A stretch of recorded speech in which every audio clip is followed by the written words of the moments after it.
মাধ্যমিক পরীক্ষার ভৌত বিজ্ঞানে 12 থেকে 15 নাম্বার অঙ্ক আসে। কোন কোন চ্যাপ্টার থেকে এবং কি ধরনের প্রশ্ন আসতে পারে সেই সব জানার জন্য আমাদের আগের বছরের প্রশ্নগুলো দেখতে হবে। আজ আমরা 2017 সালে মাধ্যমিকের ভৌত বিজ্ঞানের যেসব অঙ্কগুলো এসেছিল তার সমাধান করব। তোমাদের যদি কোনো অসুবিধা হয় তোমরা আমাকে ফেসবুকে জানাতে পারো। তাহলে প্রথম প্রশ্ন দেখো, একটি গ্যাসের বাষ্প ঘনত্ব 32, প্রদত্ত গ্যাসটির আণবিক ওজন কত হবে? 8, 16, 32, 64। এই চারটে অপশন দেওয়া আছে। তাহলে আমাদের কি দেওয়া আছে? প্রথমে বাষ্প ঘনত্ব দেওয়া আছে। বাষ্প ঘনত্ব মানে কি? 32। এরপর আমাদের কি বের করতে বলেছে? আণবিক ওজন। আণবিক ওজন মানে কি? m। এরপর আণবিক ওজনের সাথে বাষ্প ঘনত্বের আমাদের কি সম্পর্ক? m সমান 2d। m সমান 2d। এরপর তাহলে m সমান 2, d এর মান কত? 32 সমান কত হবে? 64।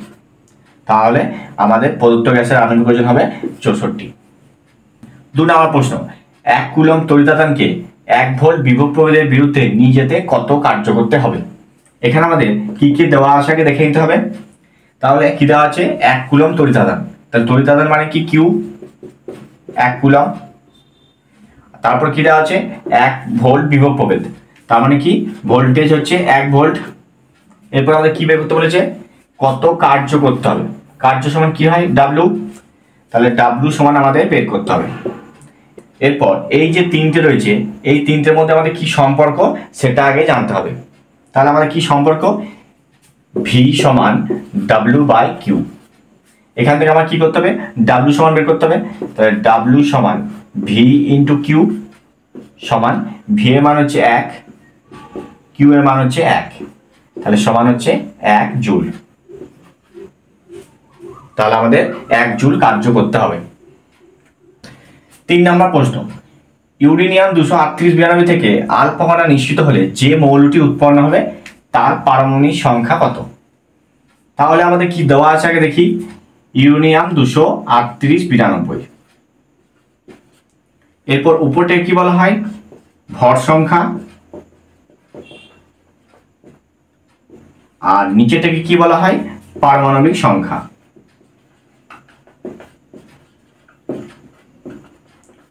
বা প্রোটন সংখ্যা বলতে পারো।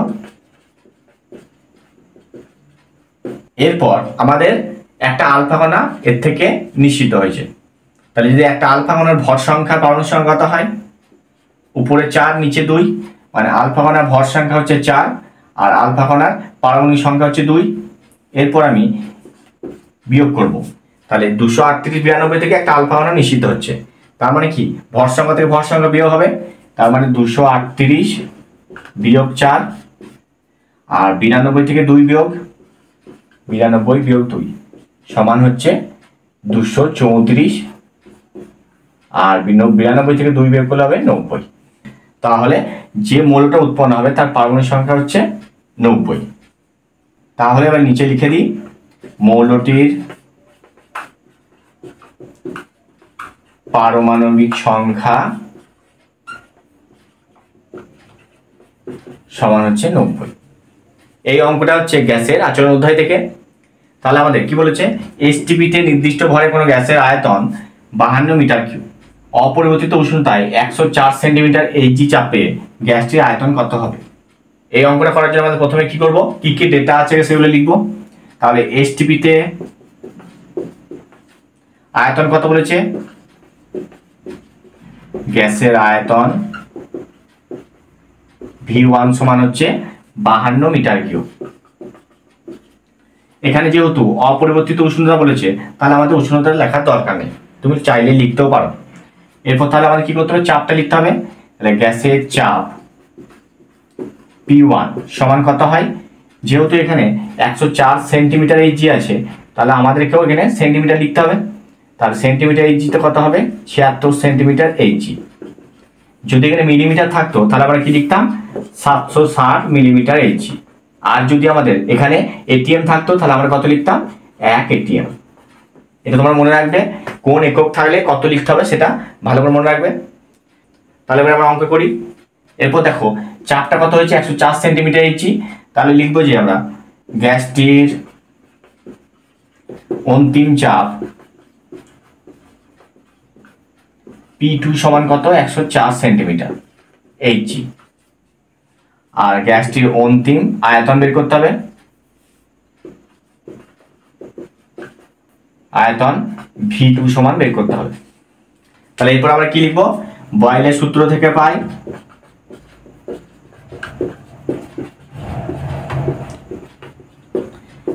P1 V1 equal to P2 V2। এরপর V2 সমান তাহলে কত হচ্ছে P1 V1 বাই P2। তাহলে দেখো এবার যদি মানগুলো বসাই তাহলে P1 সমান কত আছে 76, V1 সমান কত আছে 52, আর P2 সমান হচ্ছে 104। তাহলে 52 কে 104 দিয়ে কাটলে হবে 2, 2 কে 76 দিয়ে কাটলে হবে 38। তাহলে V2 সমান হচ্ছে 38 মিটার কিউব। তাহলে আমাদের অন্তিম আয়তন কত হচ্ছে 38 মিটার কিউব। এরপর হচ্ছে 4 atm চাপে ও 300 কে উষ্ণতায় 8 গ্রাম হাইড্রোজেন গ্যাসের আয়তন কত, আর এর মান বলেছে 0.082। তাহলে কি কি দেওয়া আছে আমাদের সেগুলো লিখে ফেলি। তাহলে চাপ সমান কত দেওয়া আছে 4 atm, তাহলে P সমান হচ্ছে 4 atm, T সমান কত বলেছে 300 কে, আর হাইড্রোজেন গ্যাসের ওজন দেওয়া আছে মানে WH2 সমান হচ্ছে 8 গ্রাম। ভিটা বের করতে হচ্ছে, তাহলে এদের মধ্যে কি সম্পর্ক হয় PV ইকুয়াল টু nRT। এর মধ্যে আমার P দেওয়া আছে, ভিটা বের করতে হবে, আর এর মান জানি, T এর মান জানি, শুধুমাত্র n এর মান জানি না। তাহলে আমরা nটা বা মোল সংখ্যাটা বের করে নেব। তাহলে n সমান কি হয় W/m। এখান থেকে আমরা V সমান কি পাচ্ছি nRT/P। তাহলে V সমান n এর মান কত পেলাম 4, আর এর মান হচ্ছে 0.082, T সমান হচ্ছে 300 বাই P মান হচ্ছে 4। তাহলে এখানে দশমিকটা তুলে দিই, তার জন্য নিচে 1000। তাহলে এই 4 কেটে গেল, 300 দুটো শূন্য কেটে গেল, তাহলে এটা কত পড়ে হচ্ছে 3 দুগুণে 6, 3 8 24, 246 বাই 10 সমান হচ্ছে 24.6 লিটার। তাহলে গ্যাসটার আয়তন কত হবে 24.6 লিটার। অ্যামোনিয়াম সালফেটকে কস্টিক সোডা দ্রবণ সহ উত্তপ্ত করে 6.8 গ্রাম অ্যামোনিয়া উৎপন্ন করতে কত গ্রাম অ্যামোনিয়াম সালফেট প্রয়োজন। H সমান 1, নাইট্রোজেন 14, অক্সিজেন 16 এবং সালফার 32। তাহলে আমাদেরকে অ্যামোনিয়াম সালফেটের আগে সংকেত জানতে হবে আর কস্টিক সোডা। তাহলে অ্যামোনিয়াম সালফেট সমান কি হবে NH4 প্লাস কস্টিক সোডা কি হয় NaOH। এদের মধ্যে যখন বিক্রিয়া করব প্রথমে কি হবে Na2SO4 প্লাস অ্যামোনিয়া প্লাস জল। তাহলে এটাকে সমতুল্যায়ন করতে হবে। তাহলে এখানে হচ্ছে সোডিয়াম দুটো, তাহলে এখানে সোডিয়াম দুটো হবে, এখানে N একটা, এখানে N দুটো, আর জল দুটো আছে, জল করে দাও দুটো। এরপর আমাদের কি করতে হবে 6.8 গ্রাম অ্যামোনিয়া উৎপন্ন করতে কত গ্রাম অ্যামোনিয়াম সালফেট প্রয়োজন। তাহলে আমাদের অ্যামোনিয়া আর অ্যামোনিয়াম সালফেটের মধ্যে আণবিক ভরটা বের করতে হবে। তাহলে এটা বের করি, তাহলে 2, N হচ্ছে 14 প্লাস হাইড্রোজেন হচ্ছে 1 করে প্লাস সালফার হচ্ছে 32 প্লাস অক্সিজেন হচ্ছে 16 × 4, তাহলে 2 × 18 প্লাস 32 প্লাস 64, মানে 36 প্লাস 32 প্লাস 64 সমান হচ্ছে 132 গ্রাম। আর অ্যামোনিয়া হচ্ছে 2 × N হচ্ছে 14, হাইড্রোজেন 1 করে সমান হচ্ছে 2 × 17 সমান হচ্ছে 34 গ্রাম। এরপর আমাদের কি করব ঐকিক নিয়ম করব। তাহলে 34 গ্রাম অ্যামোনিয়াম উৎপন্ন করতে অ্যামোনিয়াম সালফেট লাগছে 132 গ্রাম, একে কত আর 6.8 গ্রামে কত। তাহলে আমাদের অঙ্কটা হয়ে যাবে। তাহলে লিখি 34 গ্রাম অ্যামোনিয়া উৎপন্ন করতে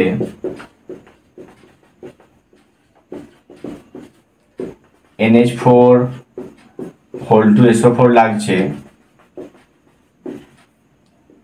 132 গ্রাম, একে হচ্ছে 132 বাই 34, আর আমাদের 6.8 এ কত হবে 132 × 6.8 বাই 34।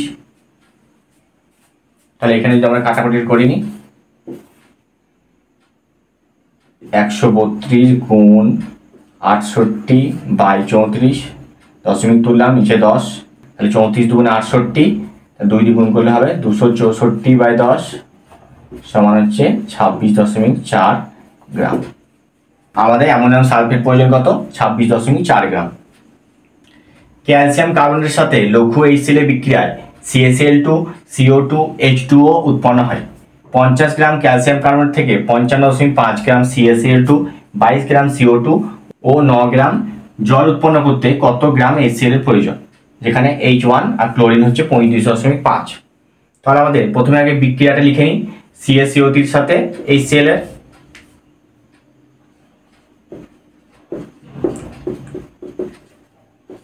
কি কি উৎপন্ন হচ্ছে? CaCl2, কার্বন ডাইঅক্সাইড এবং জল। CaCl2 plus carbon dioxide plus জল। তাহলে এখানে সমতুল্যতার জন্য ক্লোরিন 2টো আছে, এখানে ক্লোরিন 2। এরপর আমাদের এগুলো সবার আণবিক ভরটাকে বের করি। 100 গ্রাম ক্যালসিয়াম কার্বনেট থেকে 111 গ্রাম CaCl2, 44 গ্রাম কার্বন ডাইঅক্সাইড ও 18 গ্রাম জল উৎপন্ন করতে HCl লাগছে কত? 73 গ্রাম। আমাদের প্রশ্নে কি বলা আছে? 50 গ্রাম ক্যালসিয়াম কার্বনেট থেকে 55.5 গ্রাম CaCl2, 22 গ্রাম কার্বন ডাইঅক্সাইড ও 9 গ্রাম জল। তাহলে দেখো এখানে 50, এখানে 100, এখানে 55.5, এখানে হচ্ছে 111, এখানে 22, এখানে হচ্ছে 44, এখানে 9, এখানে হচ্ছে 18। তাহলে এগুলো কি সব ডবল ডবল করে লেখা আছে। তাহলে আমরা কি করবো? ঐকিক নিয়ম করে দেবো। তাহলে এবারে আমরা কি লিখবো? 100 গ্রাম CaCO3 থেকে 111 গ্রাম CaCl2, 44 গ্রাম কার্বন ডাইঅক্সাইড ও 18 গ্রাম জল উৎপন্ন করতে HCl লাগে 73 গ্রাম। তাহলে সব হচ্ছে কত হবে? এটা 50 গ্রাম, এটা হবে 55.5, এটা হবে 22 গ্রাম, এটা হবে 9 গ্রাম। উৎপন্ন করতে HCl লাগবে 73/2 মানে 36.5 গ্রাম। তাহলে প্রথম প্রশ্নটা হলো যে কত গ্রাম HCl প্রয়োজন, এটা একটা হলো। এরপর আমাদের এর মোল সংখ্যাটা বের করতে হবে। মোল সংখ্যা কত? তাহলে যদি HCl এর মোল বের করি, তাহলে HCl এর মোল সংখ্যা, তাহলে কত পরিমাণ আমরা HCl পেলাম? 36.5 বাই HCl সমান কত হয়? হাইড্রোজেন মান হচ্ছে 1 আর ক্লোরিন সমান কত হয়? 35.5 মানে হচ্ছে 36.5 বাই 1 প্লাস 35.5 মানে হচ্ছে 36.5 সমান হচ্ছে 1 মোল। তাহলে HCl এর মোল সংখ্যা হবে 1 মোল। তার পরের অঙ্ক হচ্ছে, এটা হচ্ছে চলতরিত অধ্যায় থেকে। তাহলে 440 ওহম রোধে বাতিকে 220 ভোল্ট মেইনসে 10 ঘন্টার জন্য যুক্ত করা হলো। ব্যয়িত তড়িৎ শক্তি ভোল্ট এককে নির্ণয় করো। তাহলে কি দেওয়া আছে? এটা 440 ওহম মানে হচ্ছে R সমান হচ্ছে 440 ওহম। 220 ভোল্ট মানে কি? V দেওয়া আছে 220 ভোল্ট। তাহলে আমাদের কি তড়িৎ শক্তি বের করতে বলেছে। তাহলে তড়িৎ শক্তি বের করার জন্য আমরা কি করবো? প্রথমে ক্ষমতা বের করব। তাহলে ক্ষমতা P সমান কি হয়? V²/R। তাহলে V মানে কত? 220 গুণ 220 বাই R মানে হচ্ছে 440। তাহলে এই একটা শূন্য কাটলাম, 22 দিয়ে 44 কে কাটলে 2, এটা হবে 110 ওয়াট। P সমান বেরোলো 110 ওয়াট। এরপর যেহেতু আমাকে ভোল্ট এককে নির্ণয় করতে হবে, তার মানে কি এটাকে আমাকে 1000 দিয়ে ভাগ করতে হবে, কিলোওয়াটে নিয়ে আসতে হবে। তাহলে 110 বাই 1000, এটা হবে কি? কিলোওয়াট, সমান হচ্ছে 0.1 কিলোওয়াট। এরপর আমাদের ব্যয়িত তড়িৎ শক্তি বের করার সূত্র কি হবে? ক্ষমতার সাথে আমাদের সময়টা গুণ করে দেবো, তাহলেই তড়িৎ শক্তি পেয়ে যাবো। তাহলে লিখবো ব্যয়িত তড়িৎ শক্তি ভোল্ট এককে সমান, তাহলে আমাদের ক্ষমতা কত? 0.11 ইন্টু সময় কত দেওয়া আছে? 10 ঘন্টা। তাহলে 10 দিয়ে গুণ করে দাও, সমান 1.1 বোর্ড।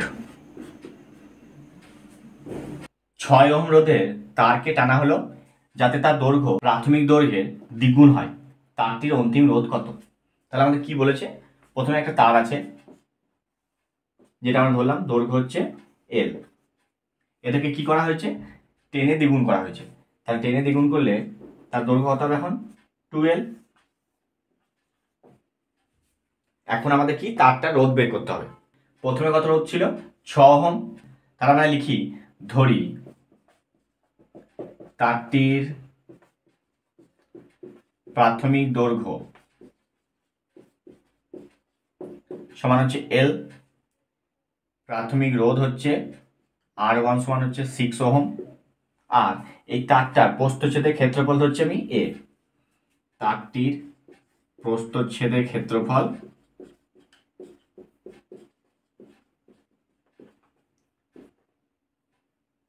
সমান এ। এটুকু হলো। এই তিনটের মধ্যে কি সম্পর্ক আছে, তাহলে হচ্ছে R1 সমান রো এল বাই এ। এখান থেকে আমরা আর এর মানটা বসিয়ে দেবো। R1 সমান হচ্ছে 6 রো এল বাই এ। এখানে যদি আমি এর মানটা বের করি তাহলে হচ্ছে রো এল বাই 6। এটাকে আমরা 1 নাম্বার দিলাম। এরপর আমরা কি করব, এই যে তারটা ছিল এই তারটার আর এই তারটার ক্ষেত্রফল তো আলাদা হবে, তার জন্য আমরা ধরলাম এ ড্যাশ। ক্ষেত্রফল আলাদা হলেও এর যে আয়তন আর এর যে আয়তন দুটো তো সেম হবে। তাহলে আমরা কি করব, এর আয়তন দুটোকে সমান করব। তাহলে লিখব তারটিকে টেনে দ্বিগুণ করলে দৈর্ঘ্য হবে 12। এখন তারের প্রস্থচ্ছেদের ক্ষেত্রফল, এখন ধরলাম এ ড্যাশ। এরপর আয়তন তো অপরিবর্তিত থাকবে, তাহলে আয়তনগুলো কত হবে, তাহলে এই তারটা এটা ক্ষেত্রফল, তার সাথে যদি আমি দৈর্ঘ্যটা গুণ করে দিই তাহলে আয়তন পেয়ে যাব। আর এই তারটার ক্ষেত্রফলের সাথে আমি যদি দৈর্ঘ্যটা গুণ করি তাহলে কি হবে, এই তারটার আয়তন পেয়ে যাব। তাহলে আমরা এটাই করব। তাহলে এ গুণিত এল সমান 2l গুণ হচ্ছে এ ড্যাশ। তাহলে এখান থেকে আমরা এ ড্যাশের মানটা কি পাচ্ছি, এ ড্যাশ সমান এ গুণ এল বাই 2l। তাহলে এ ড্যাশ সমান হচ্ছে এল কেটে গেল এ বাই 2। এবার দেখো তোমরা, এখানে আমরা এ সমান কত পেয়েছিলাম, রো এল বাই 6। তাহলে আমরা এই জায়গায় এই মানটা বসাবো, বা এ ড্যাশ সমান রো এল বাই 6 বাই 2। অতএব এ ড্যাশ সমান হচ্ছে রো এল বাই 6 দুগুণে 12। এটা হচ্ছে 2 নাম্বার দিলাম। এরপর আমরা কি করব, অন্তিম রোধটা বের করব। তাহলে এখন অন্তিম রোধ R2 সমান কি হবে, rho into 2l by A dash. যেহেতু ক্ষেত্রফল এখন কত এ ড্যাশ আর দৈর্ঘ্য হচ্ছে 2l, তাহলে আমরা এখন মানটা বসিয়ে দিই এ ড্যাশের। রো গুণ 2l বাই এ ড্যাশের মান কত, rho L by 12, rho L by 12। তাহলে রো ইন্টু 2l ইন্টু এই 12টা উপরে চলে গেল, তাহলে 12 বাই রো এল। তাহলে এগুলো সব কেটে গেলে কত হচ্ছে 24 ওহম। তাহলে R2 সমান আমরা কত পেলাম, 24 ওহম।